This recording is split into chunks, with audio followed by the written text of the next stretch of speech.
Hello dear student, कैसे हैं आप सब। चलिए शुरू करते हैं। आज का अपना टॉपिक है कैपिटल गेन हेड। हम जब पढ़ते हैं इनकम टैक्स के अंदर तो वहां पे ट्रांसफर एक वर्ड आता है, यानी कैपिटल एसेट्स को अगर आप ट्रांसफर करते हो तो उस पे जो गेन निकलता है, चाहे वो शॉर्ट टर्म हो या लॉन्ग टर्म, उस गेन को इंक्लूड करते हैं, उसी को कैपिटल गेन बोला जाता है।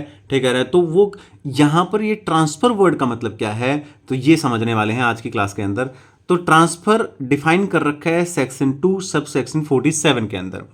ट्रांसफर के अंदर यहाँ पे जो मेन 4 चीजें हैं वो मैंने इंक्लूड कर रखी हैं, जो आपके एग्जाम के लिए या आपके लिए इंपॉर्टेंट हो सकती हैं।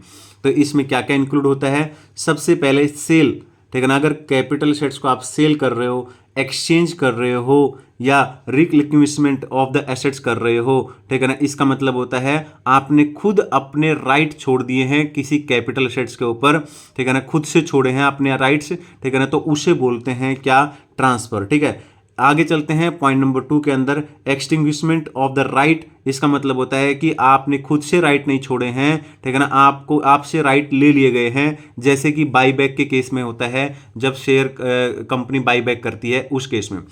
तीसरी चीज है कंपल्सरी एक्विजिशन अगर होता है, ठीक है ना, अंडर एनी लॉ, किसी भी लॉ के अंदर अगर कभी कंपल्सरी एक्विजिशन होता है तो वो भी ट्रांसफर माना जाता है, ये बात आप ध्यान रखेंगे। ठीक है ना, कन्वर्जन अगर है तो वो भी कैपिटल एसेट्स माना जाता है, यानी अगर किसी भी एसेट्स को हम स्टॉक इन ट्रेड में अगर क्या करते हैं, कन्वर्ट करते हैं, तो वो यहाँ पर ट्रांसफर माना जा गया है अंडर सेक्शन 2 सब सेक्शन 47। हालांकि 3-4 बातें और भी लिख रखी है इसके अंदर, लेकिन मेन जो चीज़ें हैं आपके लिए एग्जाम के लिए वो यही हैं, ये आपके लिए इंपॉर्टेंट है, इनको जरूर लिख लेंगे। आज के लिए इतना ही, मिलते हैं एक नए टॉपिक के साथ। चैनल को सब्सक्राइब कर दें, वीडियो को करें लाइक। बाय।